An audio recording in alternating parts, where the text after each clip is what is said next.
Good evening, my name is Juan Manjares, and I'm here to present and talk about the history of Apple.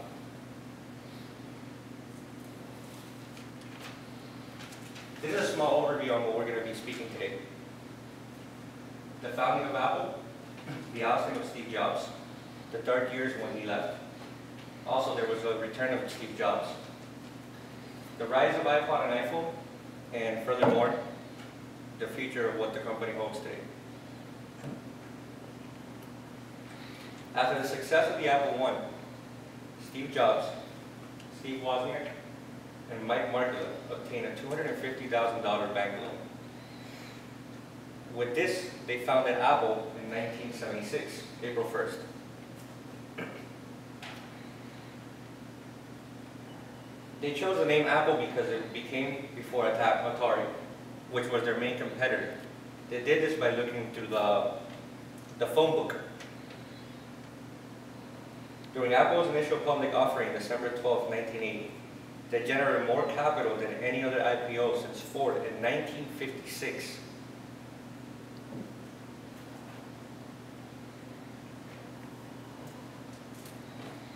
The founder is ousted. In April 1983, Jobs brought former Pepsi president John Sculley to become Apple's president. Initially, Steve Jobs was a supporter, but he attempted to oust Sculley, but he failed. In June 1985, Sculley reorganized the department, and Jobs and several other executives left in September of that year to found Next.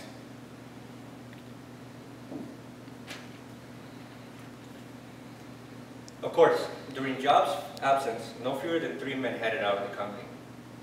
During Spender's time as CEO, Apple stock dropped more than 50% in 2 days. Gio Amelio eventually brought Steve Jobs back as an advisor, but once he was ousted, the board named Jobs CEO. This leads then to the rise of the company of Apple. So Jobs is back. When Steve Jobs returned, he began to work on a bunch of his products. Primarily, he worked on the iMac, but he did work on revitalizing the entire product line.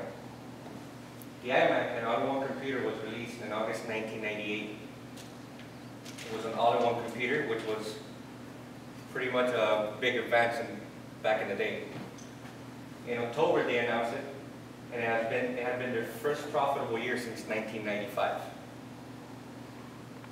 In 2001, they released an OS based on Next One Step. Entirely new, but it was the benchmark back then. It was called Mac OS X. The iCraze. In 2001, Apple opened their first retail stores. At the same time, they released the first iPod. In 2003, the iTunes Music Store was released, eventually becoming a market leader in sales. On January 9, 2007, at Macworld, the iPhone was announced.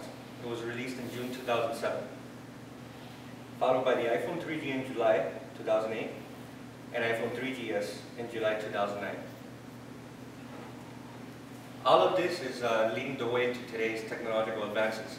Today, we recently saw in the news the iPad, which is pretty much the future of the iPhone. It's in between a laptop or a netbook or the iPod. Anyways, hope you had a good evening. Thank you.